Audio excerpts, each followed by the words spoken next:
ಚನ್ನಪಟ್ಟಣದಲ್ಲಿ ಉಪಚುನಾವಣೆಯ ಸಮರದ ಕಾವು ಜೋರಾದಂತೆ ಕಾಣಿಸ್ತಾ ಇದೆ. ಎಚ್ಡಿಕೆ ಭೇಟಿ ಬೆನ್ನಲ್ಲೇ ಇವತ್ತು ಡಿಸಿಎಂ ಡಿಕೆ ಶಿವಕುಮಾರ್ ಜನಸ್ಪಂದನ ಕಾರ್ಯಕ್ರಮವನ್ನ ಆಯೋಜಿಸಿ ಟಕ್ಕರ್ನ ಕೊಟ್ಟಿದ್ದಾರೆ. ಆದ್ರೆ ಸರ್ಪ್ರೈಸ್ ಅನ್ನುವಂತೆ ಸಾಹುಕಾರ್ ಕೂಡ ಬೊಂಬೆ ಆಟಕ್ಕೆ ಎಂಟ್ರಿ ಕೊಡೋಕ್ ಸಜ್ಜಾಗಿದ್ದಾರೆ.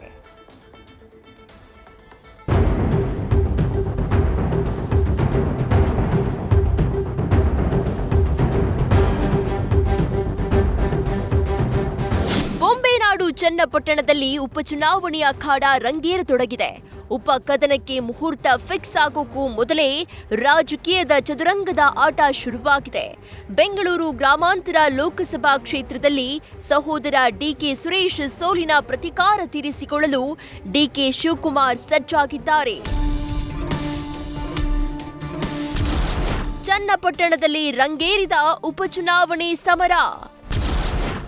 ಚನ್ನಪಟ್ಟಣದಲ್ಲಿ ಡಿಕೆಶಿ ಜನಸ್ಪಂದನ ಕಾರ್ಯಕ್ರಮ.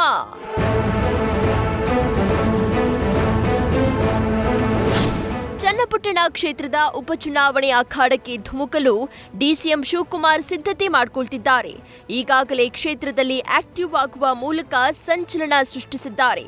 ಕ್ಷೇತ್ರದಲ್ಲಿ ಸುತ್ತಾಡುವ ಮೂಲಕ ಜನರ ನಾಡಿಮಿಡಿತ ಅರಿಯುವ ತಂತ್ರಕ್ಕೆ ಕೈ ಹಾಕಿದ್ದ ಡಿಕೆ ಶಿವಕುಮಾರ್ ಹೊಸ ಅಸ್ತ್ರ ಪ್ರಯೋಗಿಸಿದ್ದು, ಚನ್ನಪಟ್ಟಣದ ಕೊಡಂಬಳ್ಳಿ ವ್ಯಾಪ್ತಿಯಲ್ಲಿ ಇವತ್ತು ಜನಸ್ಪಂದನ ಕಾರ್ಯಕ್ರಮ ಆಯೋಜಿಸಿ ಜನರ ಅಹವಾಲು ಸ್ವೀಕರಿಸಿದ್ದಾರೆ.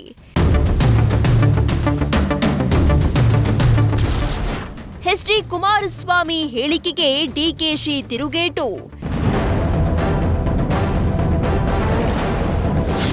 ಇನ್ನು ನಿನ್ನೆಯಷ್ಟೇ ಚನ್ನಪಟ್ಟಣದ ಕಾರ್ಯಕ್ರಮದಲ್ಲಿ ಭಾಗಿಯಾಗಿದ್ದ ಕೇಂದ್ರ ಸಚಿವ ಎಚ್ಡಿ ಕುಮಾರಸ್ವಾಮಿ ಇಷ್ಟು ದಿನ ಅವರಿಗೆ ಚನ್ನಪಟ್ಟಣ ನೆನಪಾಗಿರಲಿಲ್ವಾ ಅಂತ ವಾಗ್ದಾಳಿ ನಡೆಸಿದ್ರು. ಇದಕ್ಕೆ ಡಿಕೆ ಶಿವಕುಮಾರ್ ತಮ್ಮ ಸ್ಟೈಲ್ನಲ್ಲೇ ತಿರುಗೇಟು ನೀಡಿದ್ರು. ಖಾಲಿ ಇತ್ತಲ್ಲ, ಅವ್ರ ಅನುಭವ ಇತ್ತಲ್ಲ, ಎಲ್ಲ ದೊಡ್ಡ ದೊಡ್ಡ ನಾಯಕರುಗಳೆಲ್ಲ ಇದ್ರಲ್ಲ, ಅವರು ಅವ್ರ ಜನರ ಸಮಸ್ಯೆನ ಬಗೆಹರಿಸ್ತಾರೆ ಅಂತ ನಾನು ತಿಳ್ಕೊಂಡಿದ್ದೆ. ಅವ್ರು ನನ್ನ ಮೀಟಿಂಗ್ ಬಂದಾಗ ಗೊತ್ತಾಯ್ತು ನನಗೆ ಏನು ಆಗಿಲ್ಲ ಇಲ್ಲಿ ಅಂತ. ನನ್ನನ್ನ ಜನ ತಿರಸ್ಕಾರ ಮಾಡಿದ್ದಾರೆ. ಮತ್ತೆ ಇನ್ನ ಸೋತ್ ಇನ್ನ 1 ತಿಂಗಳು ಆಗ್ಲಿಲ್ಲ, ಆಗ್ಲೇ ಇನ್ನೊಂದು ಚುನಾವಣೆಗೆ ಅಂತಂದ್ರೆ ಜನ ನಗ್ತಾರೆ. ಡಿಕೆಶಿ ಸ್ಪರ್ಧೆ ವದಂತಿ ಬೆನ್ನಲ್ಲೇ ಶತ್ರುಗಳೆಲ್ಲ ಫುಲ್ ಅಲರ್ಟ್. ಡಿಕೆ ಶಿವಕುಮಾರ್ ಸೋಲಿಸಲು ಸಾಹುಕಾರ್ ರಣತಂತ್ರ.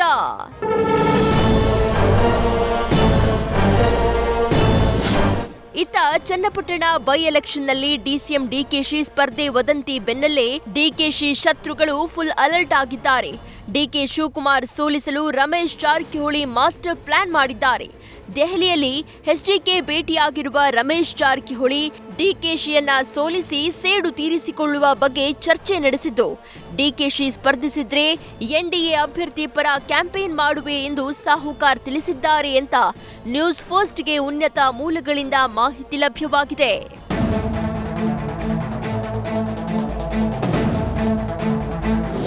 ಒಟ್ಟಾರೆ ಚನ್ನಪಟ್ಟಣದ ಉಪಚುನಾವಣೆ ಜಿದ್ದಿಗೆ ಜಿದ್ದು, ಸೇಡಿಗೆ ಸೇಡು, ಸೋಲಿಗೆ ಪ್ರತೀಕಾರದ ಅಖಾಡವಾಗಿ ಮಾರ್ಪಟ್ಟಿದ್ದು, ಚನ್ನಪಟ್ಟಣದ ಪಟ್ಟ ಯಾರು ಏರ್ತಾರೆ ಎಂಬ ಕುತೂಹಲ ಹೆಚ್ಚಾಗಿದೆ.